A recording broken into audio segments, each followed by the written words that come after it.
MGR TV நேயர்களுக்கு அன்போடக்கம். நம்மோட மூத்த அரசியல் விமர்சகர் டாக்டர் ராமசுப்ரமணியம் இணைந்திருக்கிறார். வாருங்கள் அவரோட பேசலாம். சார் வணக்கம்.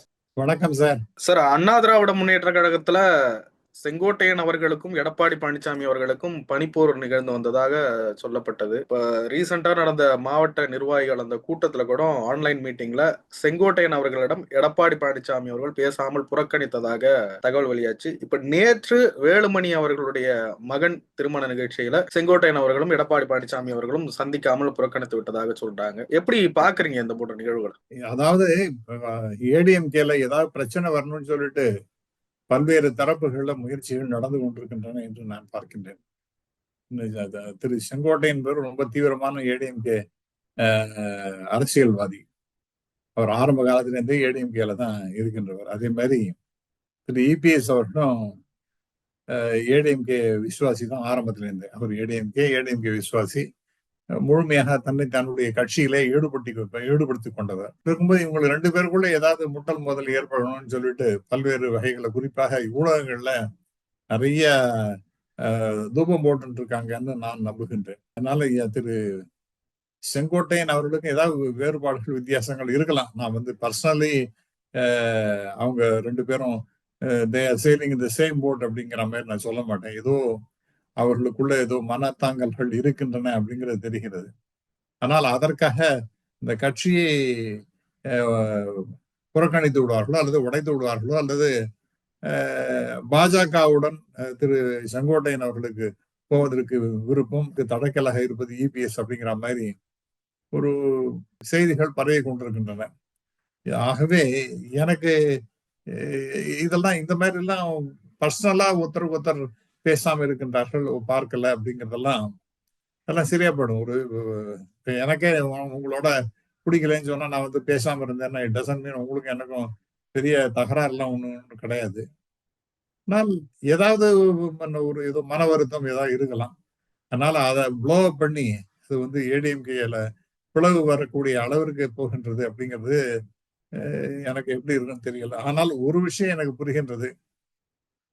ஏடிஎம்கேல இருக்கக்கூடிய பலருக்கும் இப்ப பிஜேபியோட ஒரு கூட்டணி அமைக்கணும் அப்படிங்கிற மாதிரி ஒரு எண்ணப்பாட்டுல தான் இருக்கின்றார்கள். அவர் எண்ணப்பாட்டு கூட ஒரு கிட்டத்தட்ட அந்த மாதிரி ஒரு மனநிலைமைக்கு வந்துட்டாங்க. கட்டாயமா கூட்டணிக்கு சேர்ந்தாகணும் அப்படின்னு. அது அந்த கட்சிக்கு பலன் தரும்.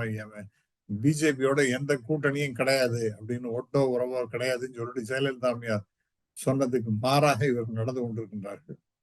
அதனால அது சரியான பலனை தருமான்னு எனக்கு தெரியல. இன்ஃபேக்ட் அது இந்த கட்சியை அழிச்சிடும். அதுல ஒண்ணும் சதயமே இல்லை. இப்ப நீங்க பிஜேபியோட தொடர்ந்து பயணித்து பயணித்து பயணித்து 2017 இருந்து அது ஆரம்பிச்சு அந்த கட்சியை உருப்படாம ஏடிஎம்கே பல பிரச்சனை காரணமே அந்த பிஜேபியோட கூட்டணி கூட்டு அவங்களோட இந்த கூடி டாக்ஸ் அவங்க சொல்றதெல்லாம் கேட்கறது இப்படிங்கிறதுனால தான் அந்த கட்சி மிகப்பெரிய அளவிற்கு சரிவை கண்டது.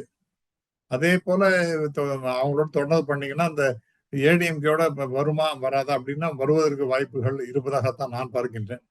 அதனால என்ன ஆகும் அப்படின்னு சொன்னா, அதிமுக என்கின்ற கட்சி அவலமான கட்சியாக போய் கொஞ்சம் கொஞ்சமா அது கரைஞ்சு போயிடும். அது அந்த பாம்பின் வாய் தேரை தானேன்னு சொல்லிட்டு நான் இதை பலமுறை சொல்லியிருக்கேன். அந்த ஏடிஎம்கே என்கின்ற கட்சியை இந்த பாம்பான மிகப்பெரிய பிரம்மாண்டமான பாம்பான பாஜக அழித்து விடும் அப்படிங்கிறது தான் எனக்கு அந்த கட்சியை பத்தி ஒரு கவலை இருக்கின்றது. அதே கவலை திரு இபிஎஸ் அவர்களுக்கு இருக்கலாம். அதனால அது கட்சி அழிஞ்சாலும் பரவாயில்ல, நம்முடைய அரசியல் ஸ்திரத்தன்மை இருக்கட்டும் தனிப்பட்ட முறையில அப்படின்னு சொல்லிட்டு பல பேருக்கு முயன்று கொண்டிருக்கின்றார்கள். அப்படியும் நடக்கிறதுக்கு வாய்ப்பு. அந்த கட்சிக்கு ஒரு முடிவு வரணும்னா எதுவுமே நிரந்தரம் இல்லையே. அந்த கட்சிக்கும் ஒரு முடிவு வரணும்னு சொன்னா அது இறைவனுடைய கையில் இருக்கு, அவ்வளவுதான். செங்கோட்டையன் அவர்கள் ஒருங்கிணைப்பை விரும்புவதாக சொல்றாங்க. ஒருங்கிணைக்கணும்ன்றது நல்ல விஷயம் தானே. அதை எடப்பாடி பழனிசாமி தவிர்க்கிறது தானே இப்ப பிரச்சனையா இருக்கு. சார், ஒருங்கிணைப்பதுங்கிறது எனக்கு அது மேல எனக்கு நம்பிக்கை கிடையாது. ஏன்ற எல்லாருக்கும் அது எங்கெங்கெல்லாம் சிதறி கிடக்கின்றார்களோ எல்லாரும் வரட்டும், அதை பத்தி நான் சொல்லல. நான் சொல்றது என்னன்னா, இன்க்ளூடிங் சசிகலா அம்மையார். ஏன்னா அவங்கதான் வழிகாட்டிட்டு போனாங்க இபிஎஸ் அவர்களுக்கு, he must be the chief minister அப்படின்னு சொல்லிட்டு. ஆனால் கட்சியை கட்சிக்கு எதிராக ஓட்டு போட்டு கட்சி அலுவலகத்தை ஒரு பெரிய முற்றுகையிட்டு போராட்டம் நடத்தி உடைச்சிட்டு உள்ள போய் எல்லாம் பண்ணவெல்லாம் ஓபிஎஸ். அவர் நம்பிக்கைக்கு உகந்தவர் கிடையாது. அது போல இன்னும் சில பேர்லாம் ஓபிஎஸ் டெஃபினட்டா அது அது அவர் அந்த இதுல வரமாட்டார். அவர் திரு இபிஎஸ் அவர்கள், சசிகலா அம்மையார் அவர்கள், டிடிவி தினகரன் அவர் தனியா கட்சி ஆரம்பிச்சார். அவர் கிட்டத்தட்ட பாஜகவின் ஒரு ஊதுவலாகத்தான் போயிட்டு இருக்கார். அதனால அவர் சேர்த்துன்னு என்ன பிரயோஜனம்? ஒண்ணும் கிடையாது. ஆகவே சசிகலா அம்மையாரை சேர்த்துக்கலாம். மற்ற யாரெல்லாம் சேர்த்துக்கிறாங்க அப்படின்னு பாத்தீங்கன்னா இப்ப அதெல்லாம் கூட ஒருங்கிணைத்துக்கலாம். மற்ற இந்த 2 பேரை தவிர மற்ற எல்லாரையும் சேர்த்துக்கலாம் சார். அது ஒன்றும் தப்பு கிடையாது.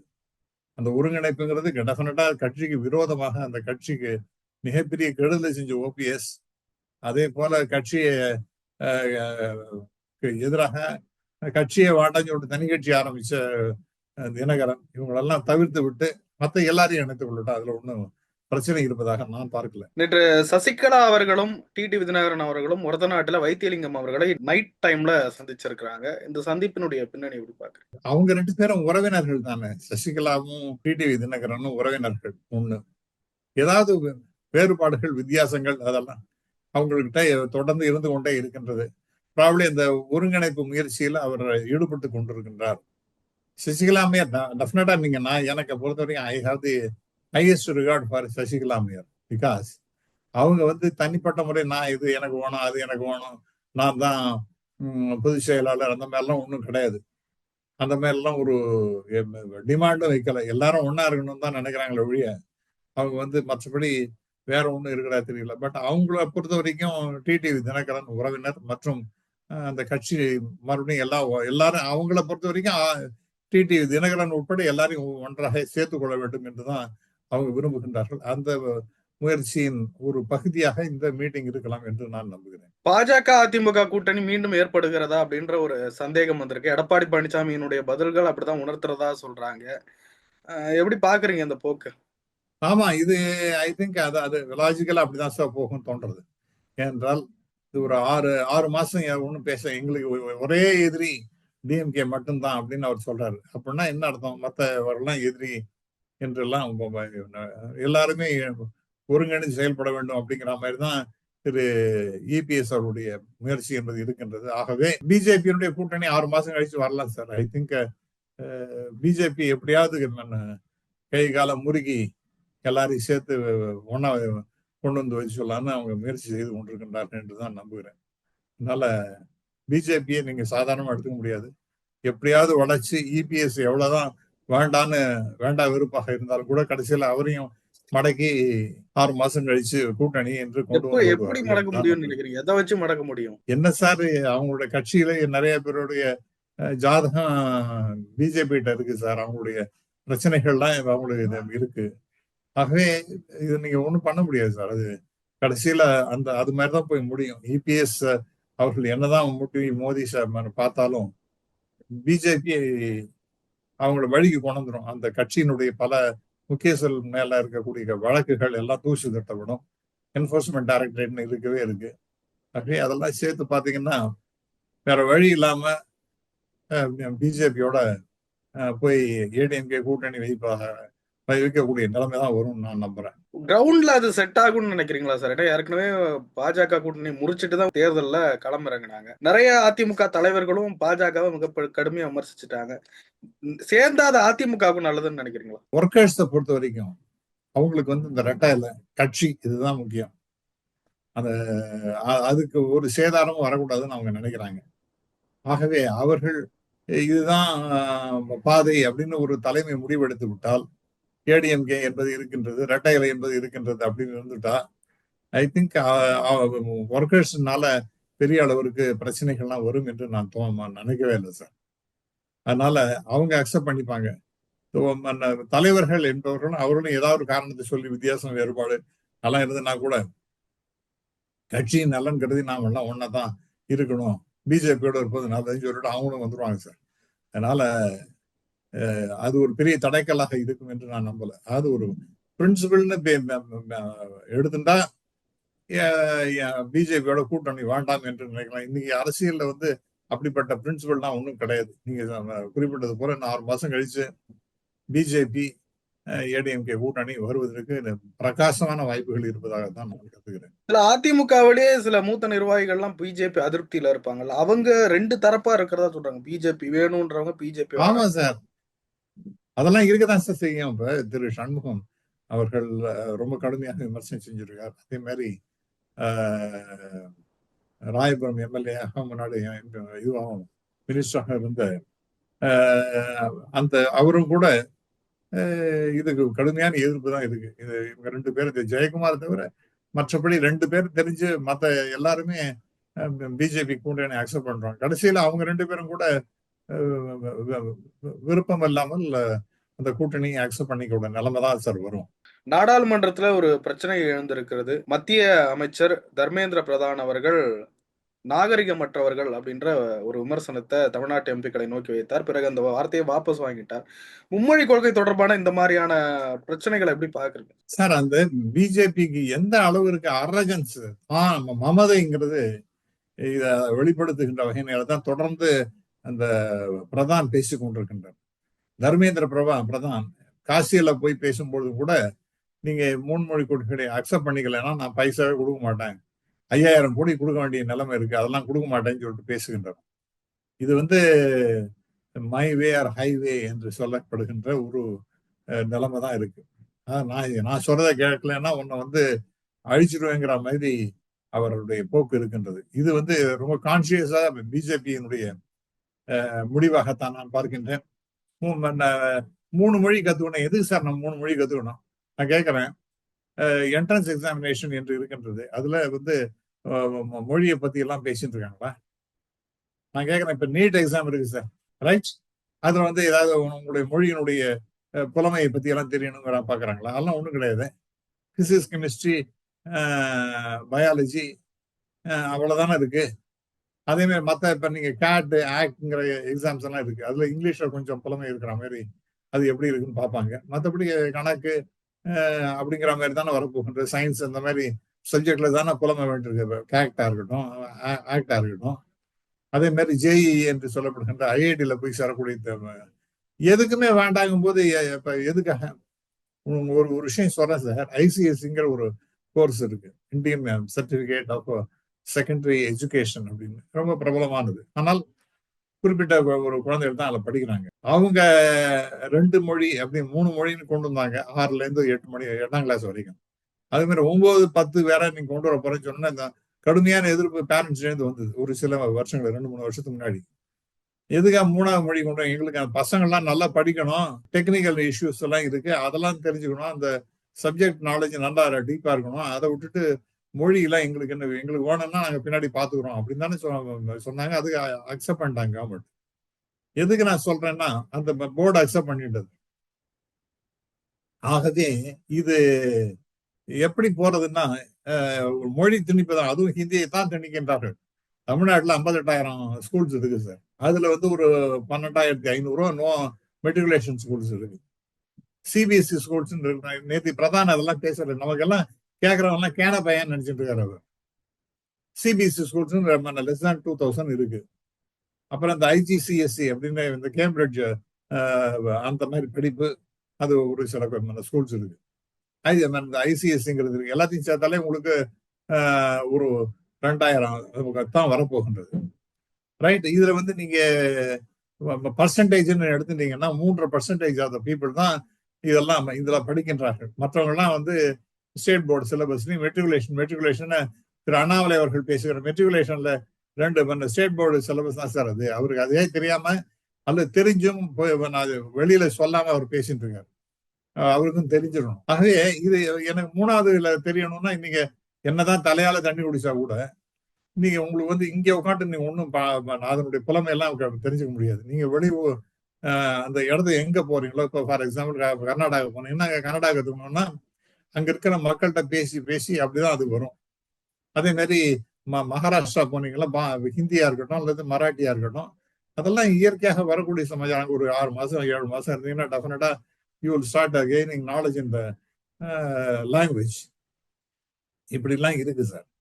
அதை விட்டுட்டு நீங்க வந்து ஃபோர்ஸ் பண்ணிருந்தீங்கன்னா டெல்லி போனா தெரிஞ்சுக்கணும்னா சார் 25 மொழிகளை கொண்டு இருக்கான் சார் அந்த ஹிந்தி.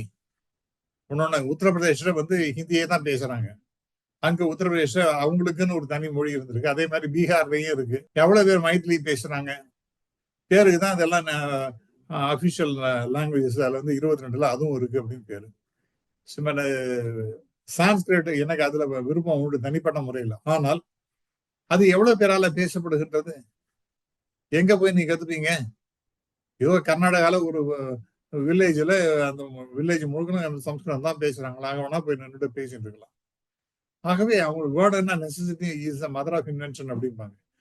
நீங்க எங்கேயோ போறீங்க, நீங்க அங்க அந்த இடத்துக்கு தந்தாப்புல இப்ப பிரான்ஸ், இப்ப உதாரணமா சொல்றேன், நான் வந்து வெளிநாடுக்கு பயணம் போது எஸ்பெஷலி இந்த பிரான்ஸ் எல்லாம் போகும்பொழுது, நான் பல காலத்துக்கு முன்னாடி சொல்றேன், நான் பியூர் வெஜிடேரியன். எனக்கு என்ன சாப்பாடு அப்படிங்கிறது எனக்கு தெரியாது. ஆர்டர் பண்றதே தெரியாது. எனக்கு பிரெஞ்சு லாங்குவேஜ் தெரியாது. ஆனா இன்னைக்கு என்னுடைய கையில ஒரு மொபைல் ஒண்ணு இருக்கு. அதுல நான் எனக்கு என்ன வேணுங்கிறோம் அந்த லிஸ்ட பார்த்துட்டு இது எது எனக்கு தேவைன்னு சொல்லி அதுல போட்டா அதை டிரான்ஸ்லேட் பண்ணி கொடுத்துறது இங்கிலீஷ்ல. Or even if it is to be translate into Tamil, அதையும் கூட அந்த ஆப் செஞ்சு விடுறது. அப்படி ரொம்ப ஈஸியா நான் எனக்கு என்ன வேணுங்கிறத ஆர்டர் பண்ணிக்க முடியுது. எதுக்காக நான் சொல்றேன்னா, உங்களுக்கு இந்த மாதிரி ஒரு பெரிய டெக்னாலஜி டெவலப்மெண்ட் இருந்துட்டு இருக்கு, டெக்னாலஜிக்கல் டெவலப்மெண்ட் இருக்கு. அதெல்லாம் நீங்க பார்க்கும் பொழுது அந்த டெக்னாலஜியில நீங்க இம்ப்ரூவ் பண்ணுமா, லாங்குவேஜ் ஸ்கில்ஸ் வச்சு என்ன பண்ண போறீங்க? ஒண்ணு அது வந்து ஒரு இட் இஸ் எனேபிளிங் டூல். நீங்க அந்த பக்கம் போனீங்கன்னா அதை பேசுறதுக்கு எனக்கு உங்களுக்கு சௌரியமா இருக்கும். அவ்வளவுதானே தவிர அதுக்கு மேல என்ன அதனால உங்களுக்கு பெரிய அது இல்லைன்னா ஒரு பெரிய இழப்பு வந்துடும். இன்னும் இப்ப தமிழ்நாட்டில் இருக்கக்கூடிய மாணவர்கள் ஆங்கிலத்திலேயே மிக சிறந்த புலமை பெற்று அவர்களும் தமிழும் படிச்சுட்டு ஆங்கிலத்தையும் அவன் வந்து உலகம் முழுக்க ஆடுகிறார்கள். இதை வந்து சந்திரபாபு நாயுடு சொல்றார், தமிழர்கள் உலகம் முழுக்க மிகப்பெரிய முக்கியமான இடத்தெல்லாம் இருக்காங்க, அதுக்கு காரணம் அவங்களுடைய ஆங்கில புலமை அப்படின்றாரு. நீ அப்ப இது படிச்சுதான் ஆகணும் அப்படின்னு சொன்ன திமிர்தண்டி தானே அது. அவங்களை வந்து அன்சிவிலைஸ்டு பீப்புள்னு சொல்லிட்டு பேசுறது அவங்களுக்கு என்ன சார், அவருக்கு என்ன சார் யோகிதை இருக்கு? யாரு சிவிலைசேஷனை பத்தி பேசுறது? he is the uncivilized person.